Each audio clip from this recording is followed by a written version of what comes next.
verborrea, que lanza conjuros y lanza todo en contra de la oposición de ese país. Y hablando precisamente con la oposición de ese país, yo quiero invitar precisamente a Enrique Martínez. Él es un activista político nicaragüense que lamentablemente tuvo que salir del país. Enrique, gracias por recibirnos. Buenas tardes. Muy buenas tardes, un gusto acompañarles. Triste las declaraciones de Rosario Murillo. No tiene a Dios, y esa es la realidad, aunque lo reitere en sus posicionamientos, sino al demonio, porque su brujería no puede contra la protección y la fe en Cristo que ha acompañado a los jóvenes nicaragüenses y a toda la oposición democrática.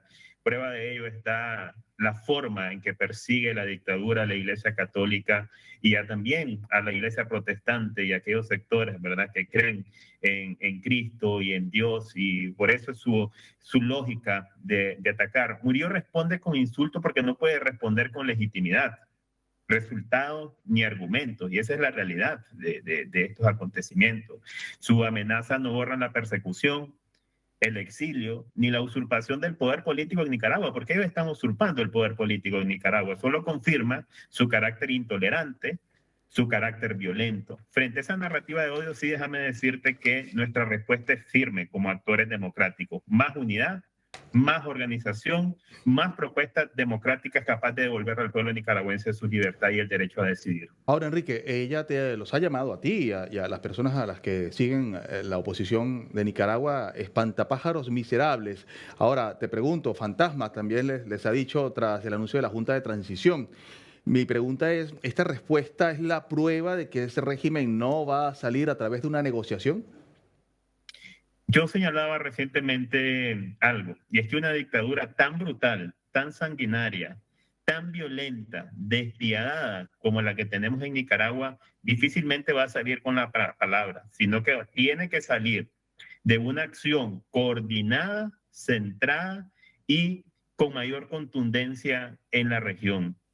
Y eso es lo que está pasando recientemente con el triunfo histórico de la oposición democrática nicaragüense y del pueblo de Nicaragua, sobre todo, de lograr 29 votos en la Organización de Estados Americanos, que aunque la dictadura señale y ataque a este organismo, que aunque la dictadura menosprecie o trate de minimizar este órgano multilateral de las Américas, se evidencia su aislamiento internacional y sobre todo que la dictadura está en el mayor momento crítico de su historia. Ahora, Y eso. una pregunta sobre eso, precisamente, perdona que te interrumpa, una pregunta sobre la OEA. De que los cancilleres están en este momento intentando realizar una reunión y pronunciamiento sobre el bloque en contra de la dictadura de Nicaragua. Pero te pregunto, ¿de qué sirve esta presión diplomática contra un régimen que ignora por completo a la OEA? Bueno, primero quiero señalar algo. Sí es importante decir que esta acción convierte el tema de Nicaragua en una respuesta aún más hemisférica. Y para mí, el hecho de convocar la reunión de cancilleres ya es un triunfo en sí, como tal, porque ya le estás mandando un mensaje contundente a la región, a la región y sobre todo a la dictadura dentro del territorio nacional. Sí he de decirlo, y es mi óptica crítica, que con todo el respeto, de esa reunión de cancilleres tiene que surgir una hoja de ruta totalmente definida de todo el hemisferio que indique la forma y la lógica político-diplomática utilizando el mismo sistema interamericano, la Carta Democrática Interamericana, que active los mecanismos interamericanos y que establezca sobre todo los pasos y las acciones coordinadas entre los países, entre ellos mayor aislamiento internacional, presión económica, presión a los pilares del poder que sostienen el régimen, que empuje hacia una transición a la democracia, que ha sido la demanda del pueblo de Nicaragua. Y también la OEA se enfrenta a una situación, y hemos sido reiterativos muchos actores de la oposición, y también fueron reiterativos las distintas intervenciones de las delegaciones permanentes en la sesión de este miércoles. Y dijeron, tenemos que utilizar esta instancia y demostrar que tenemos que responder con las acciones que amerita la gravedad de la crisis en Nicaragua y regresarle la confianza de esta entidad a todo el pueblo de Nicaragua, pero también a una región que enfrenta una crisis del multilateralismo y que es necesario encontrar rutas diplomáticas que respondan a este tema. Sin embargo, nosotros como oposición no descartamos seguir realizando algunas otras acciones de cara a seguir evidenciando ciertas realidades críticas que se viven en Nicaragua y que son necesarias combatir.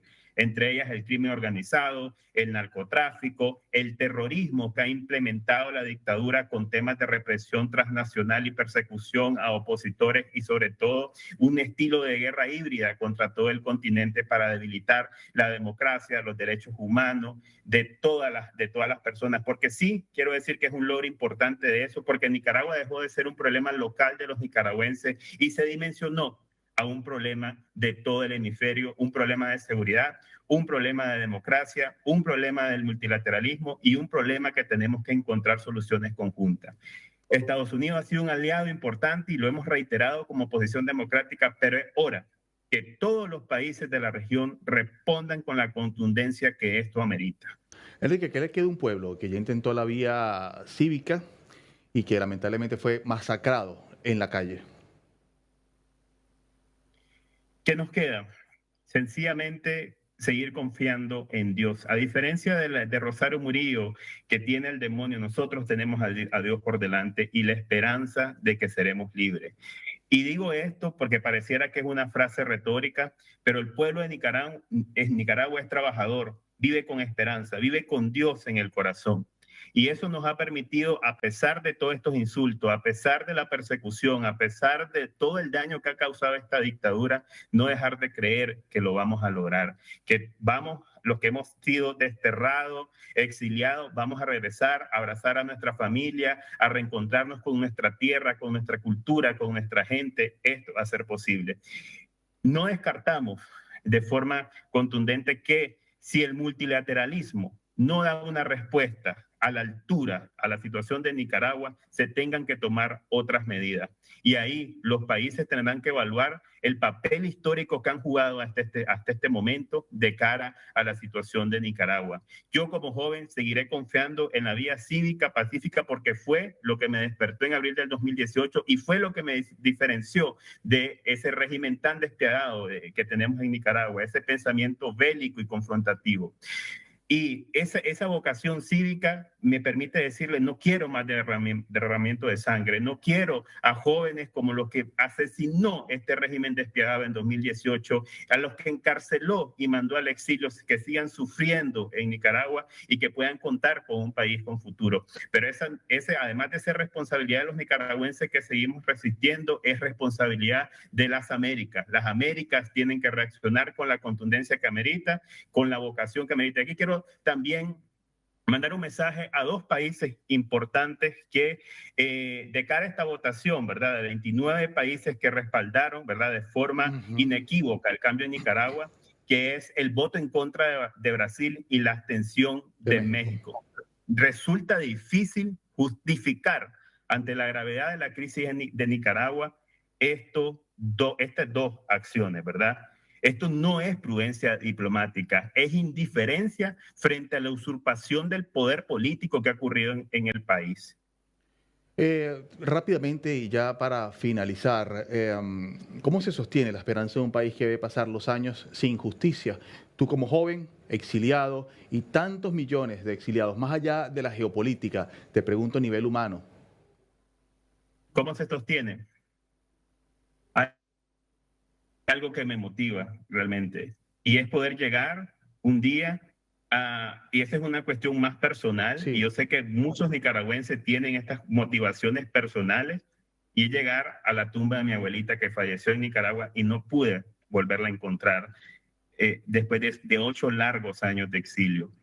Y la motivación también de ver a los niños y a las niñas nicaragüenses sonreír en un país libre, de la gente que pueda disfrutar su país sin deberle devoción a una dictadura tan criminal y despiadada. Esa es mi principal motivación. Y sé que la de muchos nicaragüenses que están trabajando, que están día a día mandando las remesas, manteniendo a su familia dentro del territorio nacional, de abrazarla, de decirle, por fin nos encontramos y por fin estamos en nuestra Nicaragüita. Enrique Martínez, gracias, te agradezco enormemente y desde acá un fuerte abrazo a ti y a toda la comunidad democrática de Nicaragua. Un abrazo. Muchísimas